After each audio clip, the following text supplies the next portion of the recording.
This video is sponsored by Card Kingdom. If you click on the link in the description below, it'll take you to their store and they'll know I sent you there.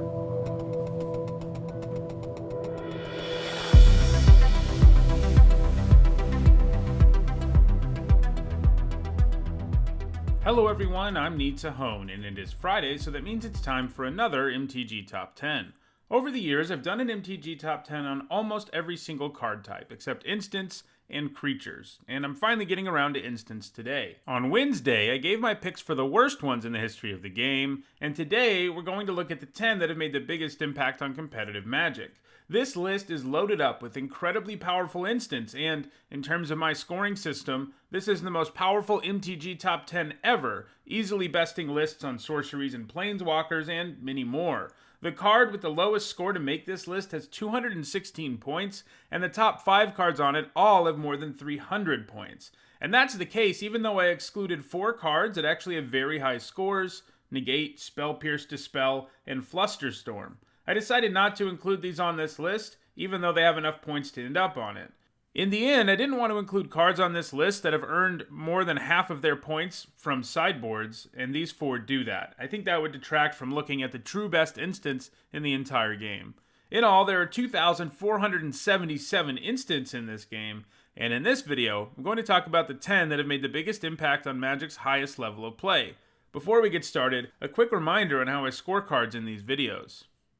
A top 8 at a Pro Tour, Mythic Championship, or Players Tour is worth 2 points, as are top 8s in Legacy and Vintage Championship events, and a Grand Prix top 8 or a Magic Fest top 8 is worth 1 point. Alright, let's move to number 10. At number 10, I have Mana Leak. So, I don't think most of the cards on this list will come as a surprise. You'll see them and say, well, of course it made the list. But I think Mana Leak will surprise a lot of people. It barely edged out both Abrade and Cryptic Command for the number 10 spot on this list, though, and it does it on the strength of multi-format success over a period of 21 years. That massive time frame has allowed Mana Leak a plethora of time to put up points. Mana Leak may not be a hard counter, but it is incredibly efficient and can really allow for some amazing tempo, and it can do it all game long. For a long time, it was the counterspell that Wizards always seemed to want in Standard, with several core set reprints. As you would expect, it has mostly appeared in control decks, where counterspells tend to thrive. But Mana Leak is good enough that it's found success in formats other than Standard too, putting up an impressive 47 points in Extended, where it was most frequently featured in Fairy decks. It is also putting up points in Modern right now, where it has been played in blue-white control decks since the format began in 2011. It even has a couple of points in Legacy Stoneblade decks, though it doesn't have any points in that format since 2015. However, Mana Leak's future on this list is definitely in jeopardy, as it is very slowly accumulating points, as it has been doing for the last 20 years really, and it isn't going to be enough to hold off Abrade and Cryptic Command forever, as they are 2 cards which are doing a whole lot more right now, and I would guess if we come back and look at this in 2 years, we will find that Mana Leak is no longer on the list. At number 9, it's Dig Through Time, which is the newest card to make the list. The Delve mechanic was one of Wizards' bigger mistakes over the last 6 years or so, as it completely messed up several non-rotating formats. The problem with a card like Dig Through Time is, in formats with larger card pools, it's way too easy to quickly load up your graveyard, at which point you can cast Dig Through Time for the minimal cost, and you can be doing it really early in the game. Paying 2 mana for some amazing card selection and card advantage is amazing. Dig Through Time has been banned in both Modern and Legacy, and it's restricted in Vintage as a result of all this power. Despite having its score suppressed by those bannings, though, Dig Through Time still has an impressive 230 points. Now, in Standard at least, Delve was not completely busted, and neither was Dig Through Time. Graveyards weren't as easy to load up there, so it couldn't do anything super silly, but it was still a really good card that was essentially a staple in control decks. In Modern, it managed 2 points before it got banned. There, it was played in Scape Shift, since it could help you find what you needed to combo off. It was also a key card in Legacy for the brief time it was legal there, making Delver and Miracle decks even better than they already were. It has also already amassed 22 points in the very new Pioneer format, where it's been played in Dimir Inverter and Lotus Breach combo decks, as it does a great job of helping you dig for those combo pieces. I think there's some chance it gets banned in Pioneer at some point, as it is too ubiquitous in the format right now.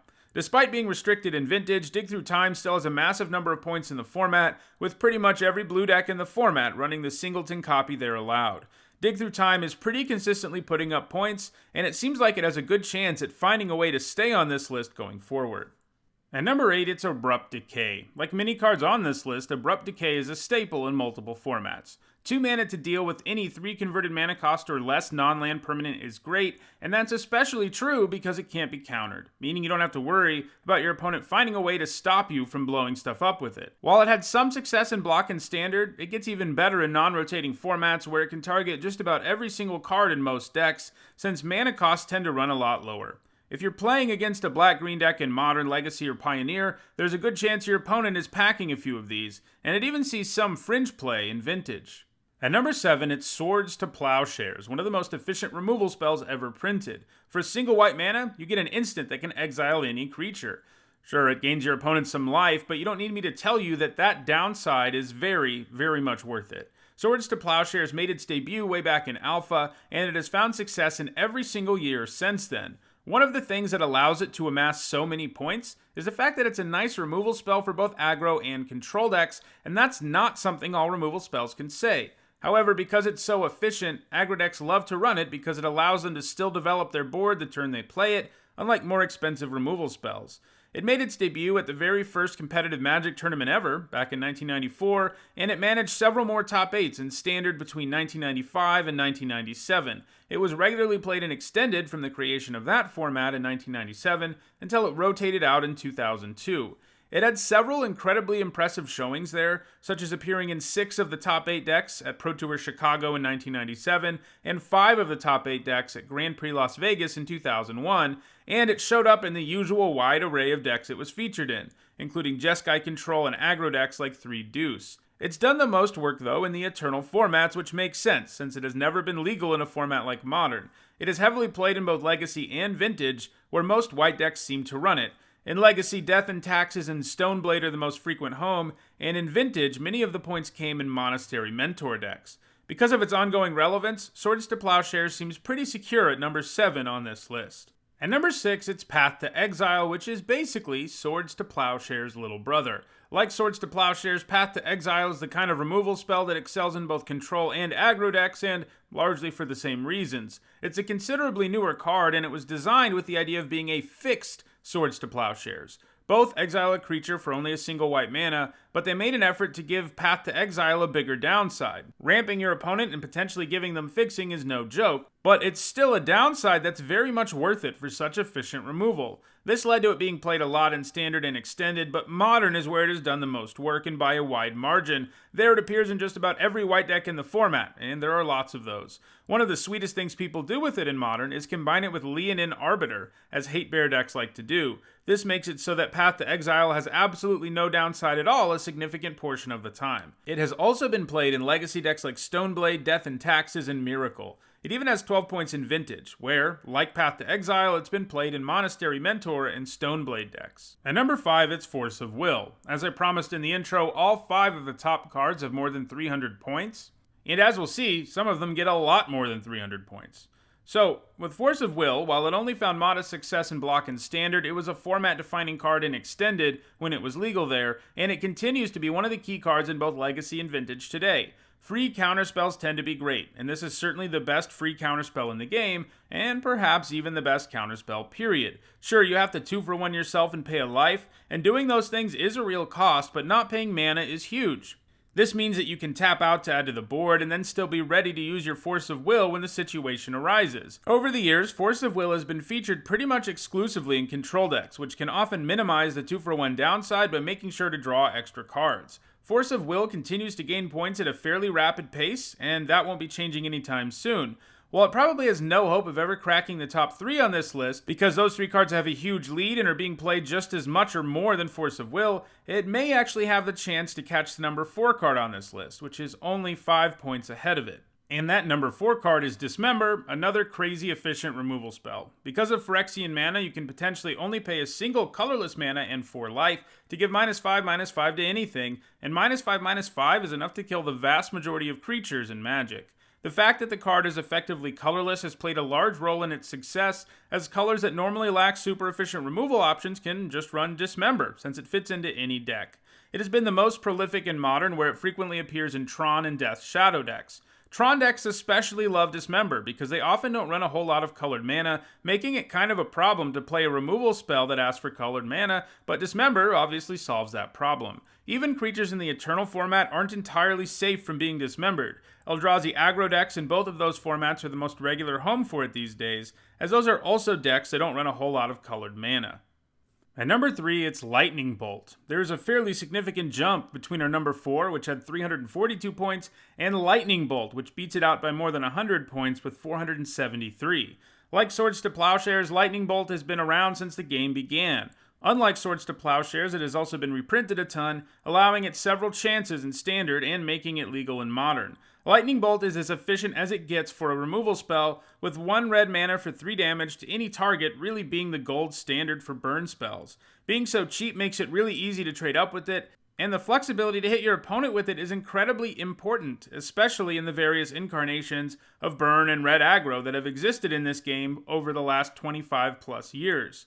That efficiency translates to every format Lightning Bolt is legal in. It has been the most impactful in Modern, where how good a creature is often informed by whether or not it can survive a Lightning Bolt. Lightning Bolt's hold on number 3 seems pretty secure, but believe it or not, it's so far behind the number 2 and number 1 cards on this list that it is likely never going to catch them. At number 2, it's Brainstorm. I've said format defining a few times on this list, which shouldn't be too much of a surprise given that these are the best instants in the game, and Brainstorm is another format defining card. In Brainstorm's case, it's one of the most important cards in Legacy. A single mana to draw 3 cards and then put back the 2 least relevant cards from your hand is very nice in terms of card selection.